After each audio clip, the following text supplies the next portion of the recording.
Hello, everyone, and welcome back to another episode of Tour Talk. I'm Cameron Davis and joined by Jim Basco, and we'll be talking about North American Valorant. That's what we do here. That's what we came for, and that's what we will continue to do. Now, Jimmy, last week was the final week of group stage for North American VCT. Not only do we see the final few lock-ins, we knew at this point, we basically knew almost there was like one, I think there was one team or one, I guess, seed that was up for grabs on who to qualify or not. But I think for the majority of it, it was all down to seeding, which, you know, you can argue how important that is. What I personally think and was significantly more interested in the past weekend was the new patch. And while I do disagree with the fact that Riot dropped a brand new patch on the final week of groups, like I just think the timing of that is not the best. It at least allowed us to sort of see a little bit of a teaser of what playoffs is going to look like. So the first thing I want to ask you, Jim, is this past weekend, how did this new meta play out? Were you expecting, like, I don't know, I think I was expecting a little more Brimstone than we saw. I think we only saw Brimstone on maybe 1 or 2 maps. We still definitely saw Astra and Viper. I don't think anyone was expecting them to be completely out of the meta, but I still think that some teams have yet to like fully grab onto the Omen train, which is where I think, and I was hoping things to go just because I like that agent. But it was the lack of Yor that I think was the biggest shock to a lot of plebs, I guess you could say. You would think that Yor would get picked up sooner, but I think you made a good point earlier in that, like, it was kind of dropped in the last part of this tournament bracket here. So ultimately, I don't think like they came up with anything too crazy. I am happy with the changes. The pace of the game was quicker overall. And I did think we were about to stagnate. So this was a great change to just speed things up a little bit. If I'm not mistaken too, we did see Neon come out, but not have like a huge impact either. And so that's completely fine. And if I might be thinking about Europe actually and Soulcast running Neon as well. I think there was a Neon. I'm trying to look for it. It was on Haven, if I'm not mistaken. I remember seeing something. Let's take a look real quick. Yeah, I'm going through all the different matches. I can't find. I guess there wasn't a Neon in North America. I thought there was, but oh well. I guess there wasn't. It was look what happened last week. The other week. Oh, in week 4. Yes. Yeah, that might have been it. But no, definitely it's been Liquid that's been in Europe that's been playing around with that agent significantly more. I'm still not entirely sold, but it's a work in progress at the very least. Definitely. And I think it's just going to take like a little bit more time and a little bit more thinking about the game differently. And that's where we might see something like Brim or Omen come into play. And that's what I'm really excited for, right? Let's give these teams some time to work on this patch. And that's why I'm excited for these coming up matches on the 19th, because it will give them some time, like a little bit of a break to really recoup and recalibrate and look at the world and be like, hey, this is what's happening. This is what's trending worldwide. And I like the way that they're playing Neon right now too. It's not super committal. Like if you're seeing how Neon's played in a lot of ranked games, it's high commitment and you're gonna die most likely. Whereas here they're using that speed to get to higher elevations, get weird peak angles that you might not expect her to be on, and really take these jiggle peaks in ways that like they wide swing super wide because you're running pretty much 1.5x or 2x. So where your muscle memory goes when they do the wide swing is way different than when they actually are. And so we saw that with Soulcast. So maybe, hopefully, fingers crossed, we see more of this on the 19th come more NA matches. But I am happy with the meta. Though I completely agree with your point. I do think it needs a little bit more time to develop entirely. And we haven't seen just the proper, just the peak of the peak, the cream of the crop, the real meta of what this patch has to offer us. So I think exciting for sure. But in terms of results for this past weekend, nothing too surprising, except for, I want to say ultimately, if we look at the teams that didn't make it, there is a little bit of surprise in there. And of course, Nate Shot's baby and his love, like 100 Thieves, man. Drastic moves just not being enough at the end of the day. Wait, you're saying you're surprised by 100 Thieves not making it? I'm surprised. Are you speaking as Jimmy, sort of like having watched VCT, or are you saying that if you were to look at the groups before this event even started, then you're surprised? Because that's Both. Obviously different. We saw the writing on the wall, I think, for 100 Thieves after they dropped Bang and JC Stunny, right? Or exactly. Like, and I think no, they picked them up. They dropped Eccles and Baby J. Right. When they picked up the 2 new additions. Yeah, absolutely. I think really for 100 Thieves, like I almost had faith that they were going to they would only make such a huge change with the guarantee of results. You know what I mean? And not all they had to do, but kind of all they had to do was beat Luminosity, if I'm not mistaken. And they weren't able to do that, which is the biggest L, I think. Well, wasn't it that they would have to beat XSET and Luminosity in order to qualify? Perhaps, but I think if like there was a game Luminosity versus 100 Thieves that Luminosity ended up winning, I think if you give that victory to 100 Thieves and you take it away from Luminosity, it just swaps their spots at the bottom of that group, anyways. You're right. Yeah. And they would at the very least they would at least have the tiebreaker as well. So okay, fair point. Yeah, exactly. They didn't need to win everything. They just barely missed the mark. They just missed the mark, and that game went 2-1. You know what I mean? Like. They're fighting for their life in that one, and that 13-9, 9-13, and 14-12, man. Like now looking back at it, it has so much more meaning too, because it's just like, yeah, man, like that you can tell why 100 Thieves were fighting so hard in this game, because that was make it or break it right there. That I think is the biggest L to me of this season. Like how 100 Thieves talked so much shit, man.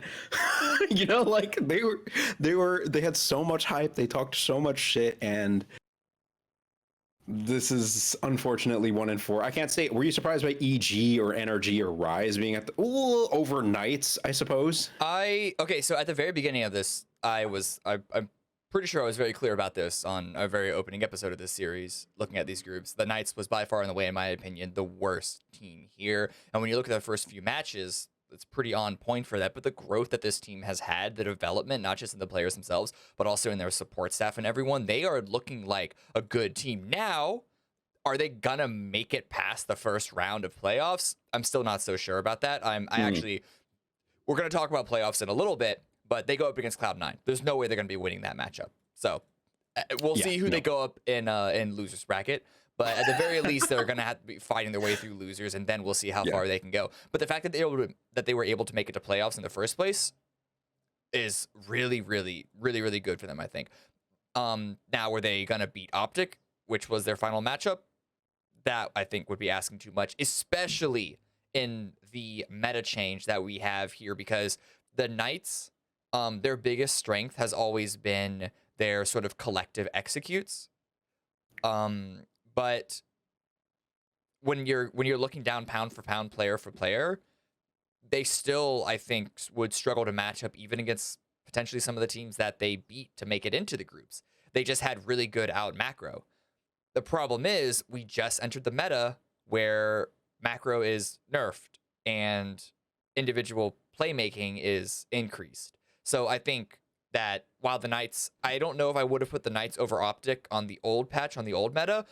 There was no way that they're going to beat Optic on this current patch. Not happening. Yeah, 100%. I agree. Like they're not going to make it past Cloud9, 100%.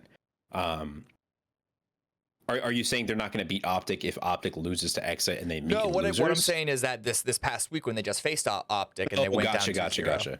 Yeah, absolutely. There was no chance in hell. For sure. What I mean is that I think that's a really important sort of matchup to look at, and definitely to project for the future. Because even though the Knights have been getting better and better as the weeks have gone by, there's a limit to how good you can get, especially when it comes down to mechanically. And mechanically, Knights are, while they might have these strategies and they might have like the communications and all these good fundamentals, over some of the other teams like Sentinels, like maybe even Optic, who both are top teams, legacy players, veteran players, but are looking shaky on when it comes down to things sometimes.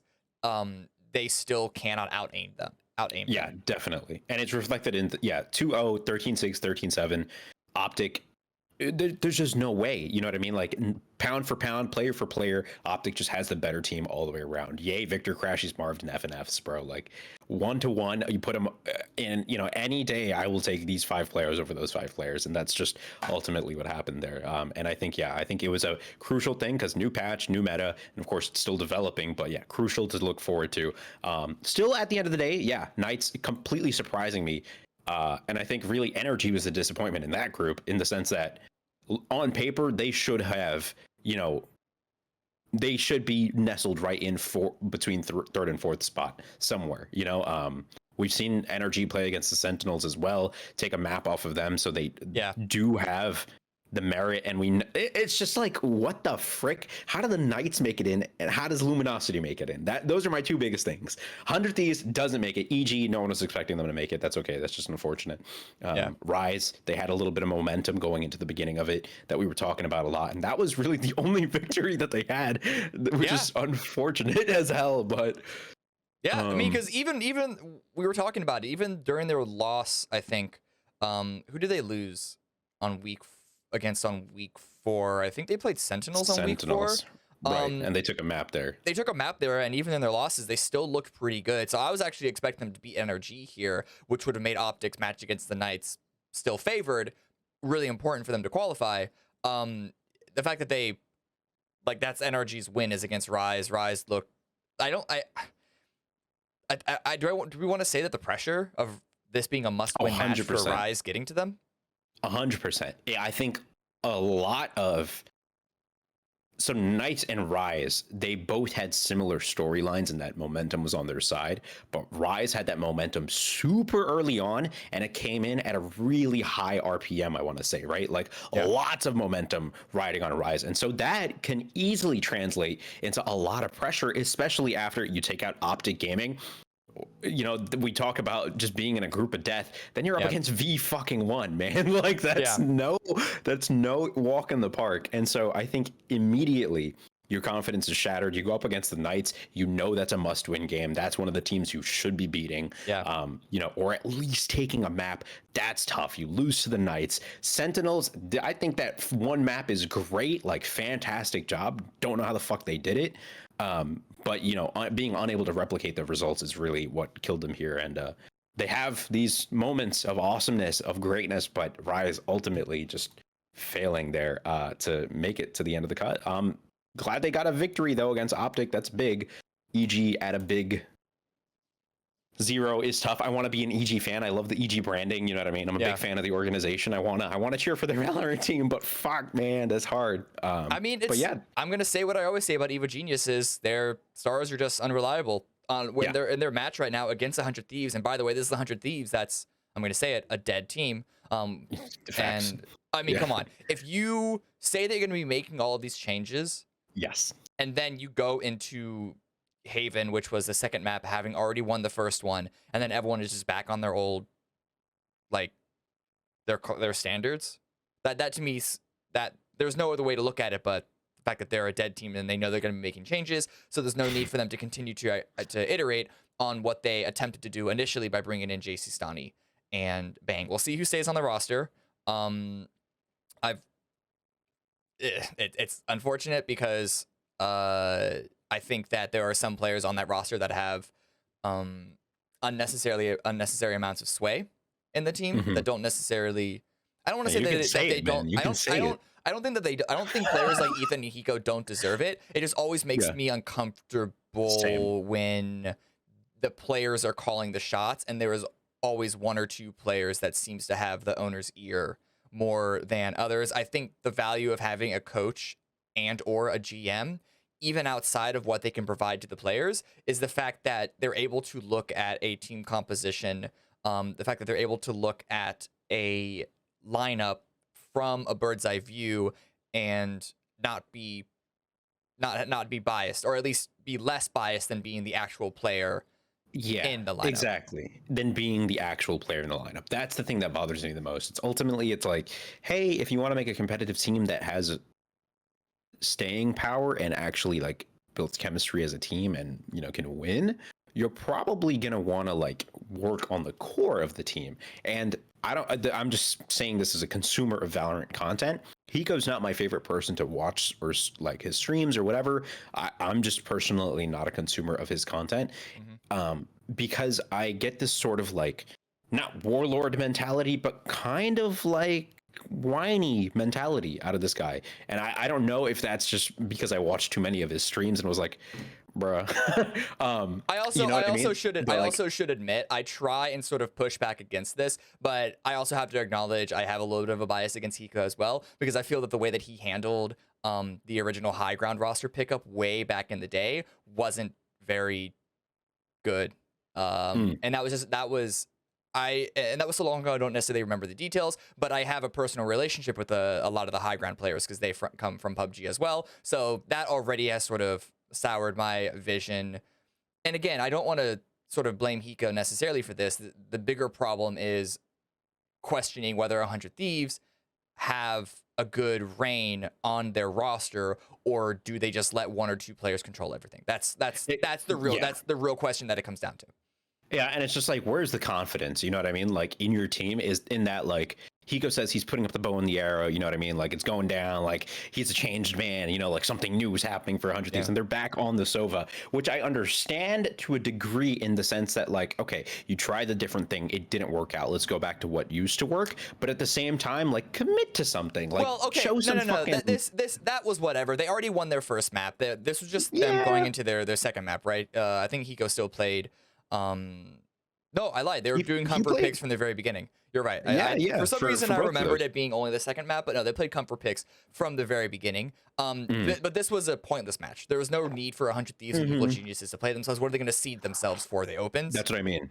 This is the pointless match. This is what I mean by it's being a dead team walking. They just showed up because they're contractually obligated to show up. I do think that we're going to be seeing changes. I hope that we see some changes. One of the best things that I've been seeing people put out there is that Asuna should not be their main jet.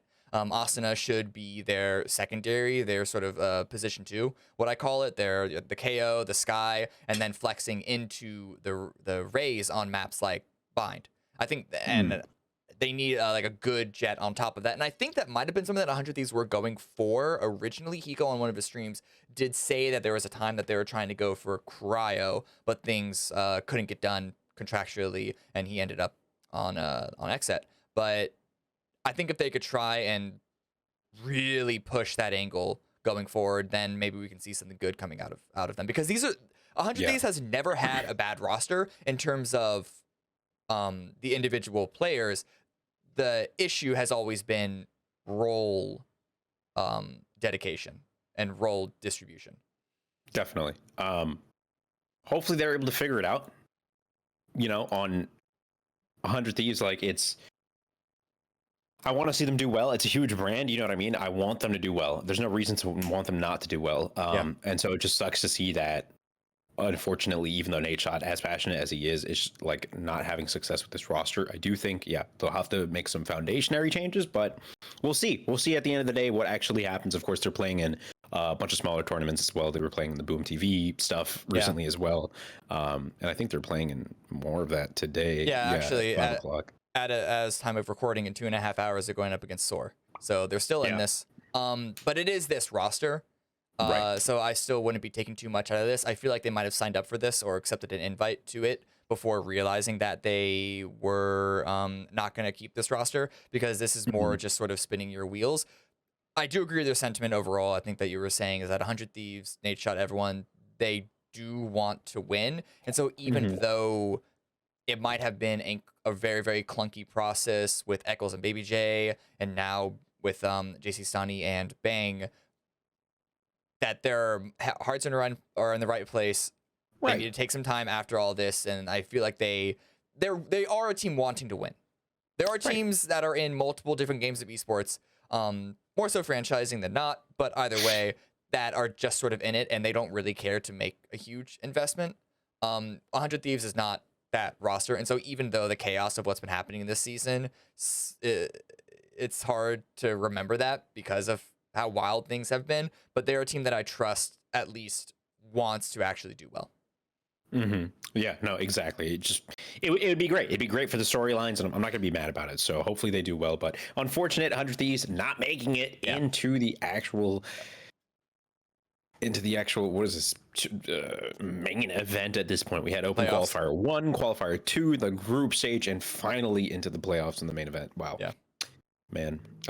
Yeah, that's tough, bro. Tough. Is there any other match from the weekend that you think is particularly important to talk about? I know version 1 getting 2-0 over Sentinels might have shocked a lot of people. I don't think the Sentinels look particularly bad, at least on map 2. Map 1 they suck, but the Sentinels always suck on map 1. I wonder why that is. Still. Yeah, I don't know. As far as ringing the alarm bells on Sentinels with this new patch, I still think that they're a serviceable team at the moment. And we also should mention, if I'm not mistaken, didn't they announce that they have finally decided on a coach? Yeah, they said something about a coach, but I don't think it was anything final, if I'm remembering correctly. I'm looking this up right now. I think it was like a meme more than anything, to be honest, but I'm not sure. It might have just been a meme with Sean Gare's announcement of stepping into the competitive scene. Yeah, true. Yeah. Okay. So yeah, you're right. They didn't actually announce anything official. They absolutely need a coach. I think they are a bunch of solid players who are coasting on their previous success and don't nearly put in as much work. When you have someone like Shazam who spends all this time streaming and accusing people of stream sniping, and then you have people like Tens who the night before their match, the match that got rescheduled, I'm pretty sure it got rescheduled for this purpose, goes to a streamer award show, of which not like most of the people who won that show didn't even go, and they're not even competitive players. Like it just, to me, it just screams lack of focus and lack of understanding what's important to them. And if streaming is important to these people, that's perfectly fine. But if they want to win, then they need to make some changes, and then they need to either bring in someone who can sort of get these guys all on the same page. Yeah, no, exactly. I think it's a 3-2 is not what you expect out of Sentinels for sure. And I'm thinking, maybe there's some strategy in that, to be honest. In the sense, I'm thinking for a second, because if you're looking at the, you're saying they sandbag one of these matches to have a better matchup. I mean, they're going up against the guard first, bro. They could have gone against C9, Optic, V1, but instead they're going up against the guard. Like, I don't know, man. Well, they wouldn't have gone up against Optic or V1 because that's their group. Wouldn't they have? Okay. So who would they have gone up against? Let's see. The options would have been Cloud9, XSET, or Luminosity, or the guard. So if they won that, or if they did, let's see. Sentinels. Which match did they sandbag? That's the big question. I think this one against V1, perhaps. Yeah. Maybe. I mean, really? I don't know. I don't know. I'm just looking at the actual, the quarterfinals, the playoffs bracket itself, and I'm like, wait a second. So they actively sandbag against version 1 because they'd rather go up against the guard than Luminosity. Listen, I know the guard just lost. Luminosity that they would go up against? Yeah, because version 1 are going up against Luminosity. Listen, I know that the guard, I think they got a little nerfed because of this meta change. They didn't get that nerfed. Like, they do still, like, Trent didn't get nerfed. Trent, no, that's what I mean. Like, I was wondering if perhaps that was a potential possibility, but if they would go up against Luminosity, I definitely don't think that was the better alternative choice for sure. I don't think that makes any sense. No, I think you're just trying to give some excuses to Sentinels, because they're still considered by a lot of people to be North Americans' like golden child because they won the first ever global, which, like, yeah, sure, that's fine, but it is so common in almost every single esports for North America to win like the first event and then win nothing else. Absolutely, yeah, North America special, bro. Something in the water, something culturally about American players and American teams and American everything. Just, we have some of the best content creators. But when it comes down to like actual dedication to the craft of winning the game, there's like a hard cap. Whereas in Europe, in many East Asian countries, there's like the full dedication. And I don't know, there are multiple cultural issues for it, multiple other issues for it. There's a lot of things to go into. I'm not an expert on it as well. It's just in my personal experience, I honestly don't know if the next time we're going to be seeing another North American champion in Valorant. Yeah, I wonder who it will be because like the It would be the Cloud9, results. but I it might even be Cloud9 this year because especially like you're looking at Europe again. Ascend won last time, right? And Ascend kind of came out of nowhere, not nowhere, but they just weren't performing as well as they did at champions. You know what I mean? yeah. So ultimately, and like right now, they're not doing that hot either. I think Ascend are like They 2 and missed, I 3. think because they had an issue with one of their players going on having to go to a mental health break. Oh yeah, Zeke had Zeke. to Yeah, right. sit down for their final match, and they lost that final match. So they just barely, I think, missed qualities because of a very unfortunate health Yeah, and incident. mental health is extremely important, and I'm Of glad course. they're actually able to, pay it the due attention it's deserved. But yeah, that's tough. Your grand champions from the last season gone. Yeah. And so Fnatic is rising out of Europe. But yeah, I guess what I'm saying is like everything is changing so quick, and I'm very happy that Sentinels are not able to sit at the top and just be comfortable. You know what I mean? Like Yeah. I'm glad these storylines are forming, and I'm glad they have this fire under their ass because like Shazam especially, it's not that I want to see him lose, but I just want to see him perform well. You know what I mean? Like fucking do it again, man. Do it again. Yeah. Like I feel like they all developed this little bit of an ego, especially because they're Sentinels now. Like granted, it's deserved. They're fucking great, but at the same time, Were they're 3-2 right now. Yeah, were were past tense. yeah, Past right. tense. And now we got like Trent, we got like all these other kids coming up in Cloud9 too. So it's great. I'm glad these storylines are forming, and like Sentinels, it's their time. If they don't, it's like put up or shut up at this Yeah. point. Like they're in the playoffs. It's time to shine. And if you can't, like I'm glad everyone will be able to see. So it's exciting. Yeah, I will say as a final note on Sentinels in regards to them finding a coach, if it does end up being Sean Gears, which is already a history between them, him and Shazam especially, and I think also Sick have a history together. Was Sick on that Misfits roster? Not sure. I'm not sure, but I at the very least, Sean and Shazam have a history together. Potentially one other player on the Sentinels roster back from Counter-Strike. This would probably, as much as I hate the fact that they're getting away with this, this would be the one individual who Sentinels would be comfortable bringing on, who would not just be a yes man for them. Right. Even though they say that they're going after a coach, I had no faith that they would be finding someone that they would accept someone who would bring in their own ideas and would have the ability to push back on something that the players wanted. They would have just found someone who wouldn't have even been a coach, who would have been more of an analyst, which analysts are useful as well, but you sort of need someone to sort of be that head Guide the charge ship. Right. to guide the ship, as you say, exactly. Sean is the one person who they would respect, they would respect his opinion enough to allow him to push back. So as much as I hate them getting away with that perspective, if Sean does become the coach, I do think that we could finally see Sentinels start to come back up to their top position. It's very possible. Also, nothing from that C9 roster from ages ago. As well, in a recent stream, when he was asked about if he's getting involved with competitive again, he always usually responds with no, just like very straightforward. This time he said maybe, and this is right around when Sean Gears said the same thing about getting involved in Valorant. So, oh my God, are we getting a Last Dance? So Counter-Strike already has multiple Last Dance teams going on. You have the classic SK Luminosity Brazilian roster going for a Last Dance, even though it's only 3 of the 5. You have, I think the current EG roster is kind of a Last Dance of the Cloud9 roster that won the major with like Automatic and Stewie. There is rumors of a Fnatic Last Dance about to happen with Crims potentially leaving Fnatic. And then with Olaf Meister and Flusha. Are we getting a 4th Last Dance from Counter-Strike of the OG Cloud9 roster, who I think their biggest claim to fame was like making to quarterfinals, but still making to quarterfinals as an NA team is always a big deal. Are we getting that, but it's actually going to be in Valorant? Like they're running it back in a completely different game? Maybe, maybe. I'm thinking like Sean Garrett's and nothing as coaching staff, like maybe one's head, one's the assistant. Who knows? Like, I don't know if they'll run it back as players themselves, but really anything's possible. If Hiko's playing, I'm sure Sean can compete.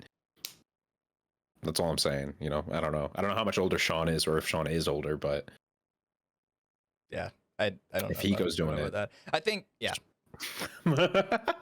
don't know. Anyway, I don't know. I think that basically covers it. I have nothing else that I really pops out to me to talk about from the previous matches, which means that we can then go on to talk about playoffs. Let's go. Yeah, I haven't done my full pick'em bracket yet. I'm gonna sit down and spend maybe like 20 to 30 minutes on it, but at the very least, we can talk about our expectations for the first round. As we said, I don't know if it's the opening match, but looking at the bracket, it's the top one, is Cloud9 versus the Pittsburgh Knights. As much, I assume Cloud9 are going to win this 2-0. As much as I love the Knights storyline, as much as I think that the players have been putting in a lot of work, the team has been putting in a lot of work with their support staff, especially on this new patch, Cloud9 are just going to aim diff them. Full stop. They don't even need Leaf to pop off, which the one criticism you could give Cloud9 is that they sort of live and die by Leaf when it comes to top level play. They don't even need that against the Knights.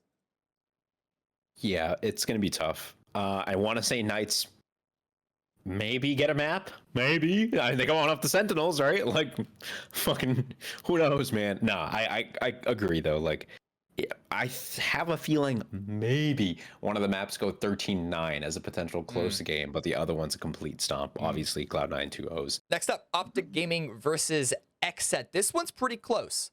I think that a lot of people are going to have Optic as an advantage here, not only through seeding, but also through just I guess the power of the team. I don't know, eye test, whatever you want to go by. And maybe it's just because I'm a really big Cryo fan, but I'm leaning XSET. Interesting. I'm leaning XSET in this matchup. It's got to be close either way, but yeah, I gotta lean XSET.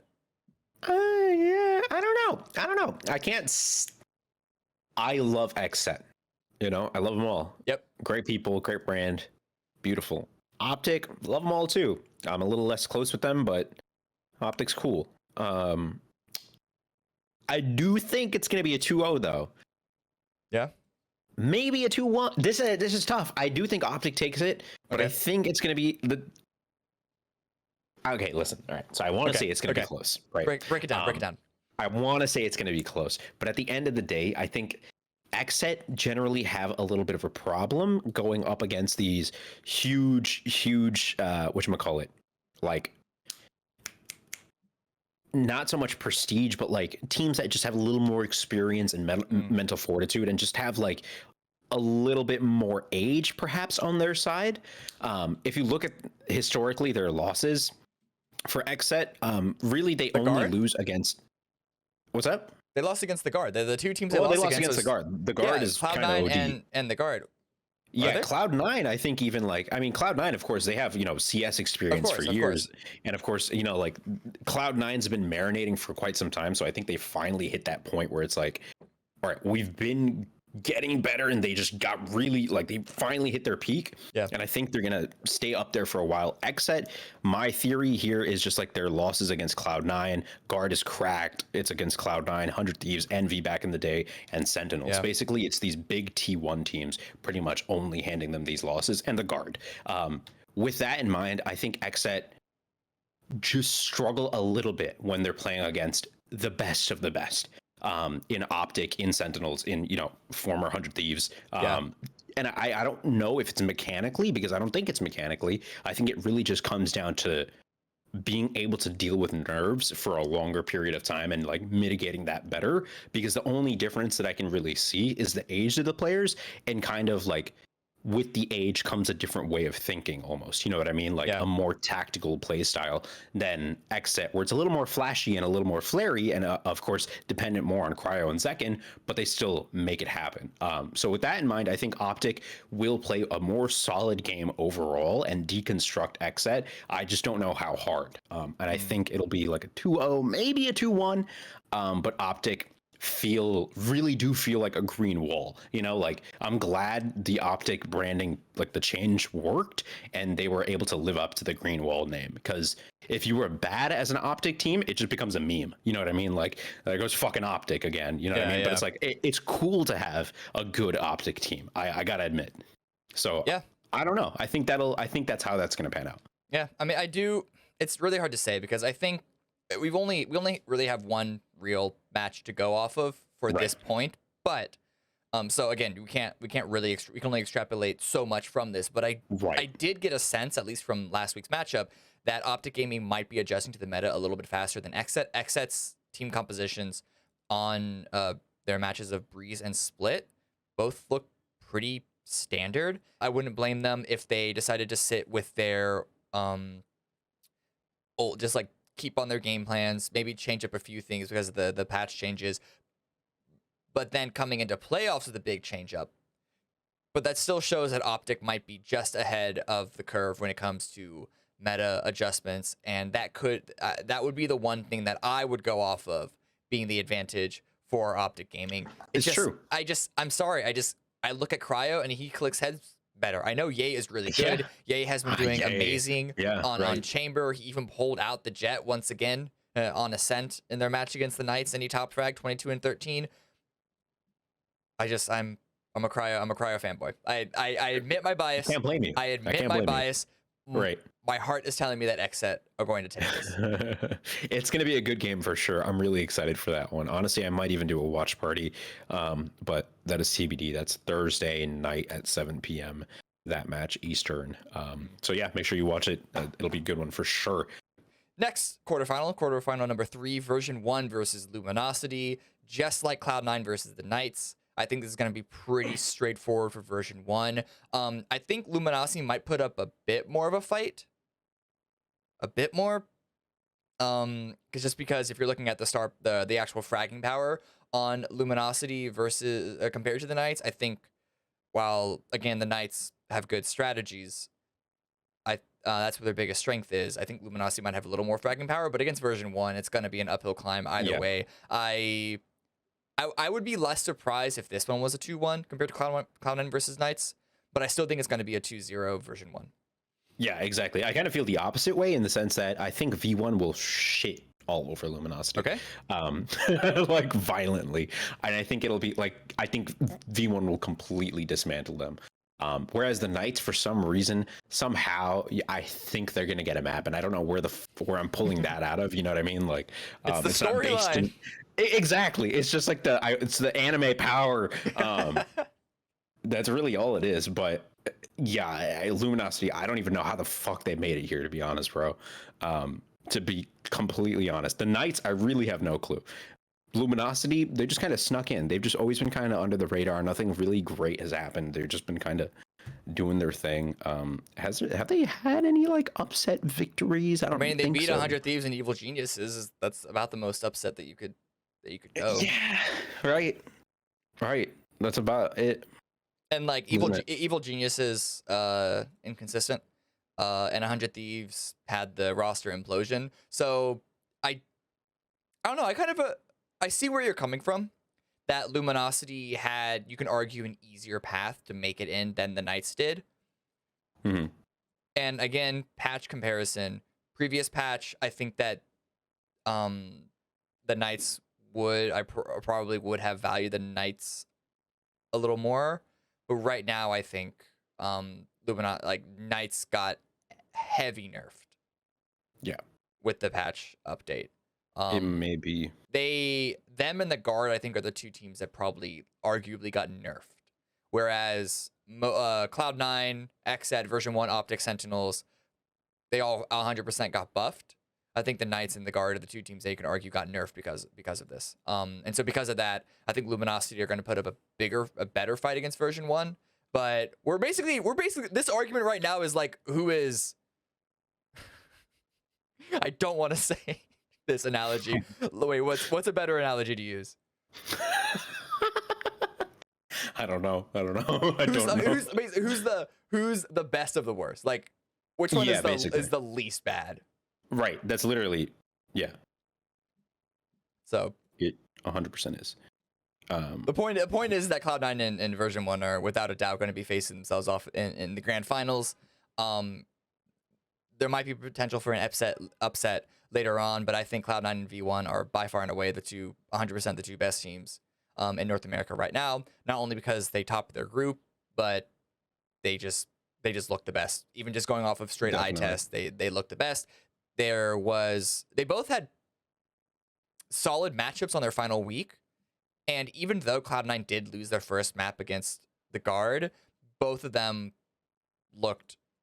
actually had 2 maps that they looked really, really good on against solid opposition on this new patch. So you definitely can't question whether the patch is going to affect either of these teams. Yeah, I'm excited to see what actually happens, what pans out here. Hopefully we see some good performances out of Luminosity. It'd be sad to just see them get pooped on, but of course, like as you're saying, Yeah, they got lower round. It's double elimination. Yeah, they had the lower bracket. It won't just be a one and done for them. Yeah, because which is good to say. Yeah. Final matchup, final quarterfinal, the Guard versus Sentinels. Mm-hmm. This one is, I think, the trickiest one to call, even though we spent a little bit of time ruminating on Optic versus XSET, if only because the Guard, while nerfed in this patch, are still a really good team, and Sentinels, while buffed in this patch, still look a little bit struggle bussy. I will say Sentinels put up a good fight on their second map against version 1, and they took it almost to overtime. But they still haven't looked at their full powerhouse. I don't know. This one I think is probably the hardest to call. Yeah, honestly, we might get one of our biggest upsets of the tournament here, right? Would you count it as an upset?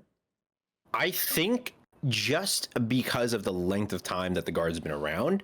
And yeah, I think at this point it would still be an upset, whereas Sentinels, like... Well, what would be the upset? You're saying if the Guard beats the Sentinels, that would be an upset? Definitely. Okay. Definitely. Yeah, I think so. I think not even just competitively, but like socially, you know what I mean? On Twitter too, like that, I feel like that in terms of viewership and impressions might be a huge game for the Guard. And if they're able to win that, which I think they're going to be focusing a lot on making sure they win this game. Of course. Of course they're going to be focusing on what Jimmy. No, I mean, like, if there's any game, like, I guess, like, the only other game that might have the same sort of pull might be Cloud9, I would say. But I guess, like, those are the 2 top dogs that you're going to have to face off against. Optic as well. I don't know. It's everybody. It's V1, it's Sentinels, it's Optic, and Cloud9. Everyone we traditionally think of as those tier 1 teams. You know what I mean? Like, so the Guard feels like they're coming in as this tier 2. Okay, I think I know what you're talking about here, because when you're looking at Group A and Group B, even though both groups had a mix of qualified and invited squads, Group B, Optic, Sentinels version 1, as like 3 big names in that group. Group A, it was Cloud9, and then 100 Thieves was one of the invited teams, but we saw 100 Thieves implode. I don't think that there's a lot of weight behind them to begin with, because they were having fluctuating roster moves even before the group started. So as far as the invited teams, they were definitely one of the ones that was, I guess, the stock's the lowest on. You're arguing that their second seed is not as impactful as Group B's second seed. Definitely. Okay. Just the caliber of the competition, right? And yeah, and I think like historically and socially, those are the 3 or 4 teams rather that are at the top where we know they're established. Guard is like definitely punch for punch doing really well, but this is their time to cement themselves as one of the Valorant's greats. So that match, Optic Gaming and XSET, I think are going to be the 2 highlight matches out of those first 2 days of the upper quarters, in my opinion. Yes, but who do you have? You haven't answered the question. You've said you're saying for Guard and Sentinels? You're saying that if the Guard do win, that it'll be an upset. You got to answer the question: who do you think will win? 2-1 Guard. Okay, I'm going the other way. I think it's going to be 2-1 Sentinels. It'll be close. Definitely will be close. I think there's going to be 3 maps. Like I think, I do we think this one will be closer than Optic versus XSET? Because I know that we're both sort of split on that as well, right? You're going Optic, I'm going XSET in that matchup. Oh, I think Optic XSET is still 2-0 Optic. Okay. So I think Optic will play a very strong game, just overall, like not be lacking, not be exceptional in anything, and just be really fucking good. Whereas I think Guard and Sentinels, we're going to see lots of peaks, lots of valleys, and it's going to be all over the place, and it's going to go 3 maps. That's what I believe. Okay. Scary for sure. Scary for sure. That's a huge match. Okay. Well, yeah. I mean, I'm still split with you on that. I still think the Sentinels are gonna be taking the Guard, but yeah, I think I acknowledge that I am on the minority in the Optic versus XSET camp. I do think this is the one that is like, as far as a viewership is concerned, will be like split straight down the middle. Whether it's Reddit analysts, Twitter analysts, or actual on-camera analysts, I think this is the one that probably is going to have the most contention behind it, and will likely be the most exciting match in terms of like back and forthness. Mm-hmm. Right? Yeah, I'm excited, man. Lots of matches leading up to this. I think 5 weeks of group stages. Yep. Ridiculous. Finally narrowed it down to the top 8, so this is going to be great. Of course, around the world too, Europe is coming to a culmination as well. We got APAC. Surprising results out of Asia Pacific. You know, we can talk about that at some other time, but yeah, lots of great stuff. I'm finally happy it's coming to a culmination. They're all trying different formats too, which was interesting. Yeah. Not sure how I feel about that, but I guess it makes, you know, I'm sure they did their due diligence and research, but I was just like, why? Like, why is there only 6 European teams? I wonder, when there's so much more competition too. Like, I haven't. I'll be honest. I haven't really looked in and like cross-analyzed the different formats. I do like the idea that they're not all locked into the same format, because it shows experimentation. And even though Valorant has been out for like a couple of years at this point, I think that they're you don't want to lock yourself into one format too quickly, and this is going to give a good sort of like way to look at what was the best format, and also even so, like regionally, sometimes like the culture and infrastructure of different regions in esports should lead you to not treating them all the same. So right.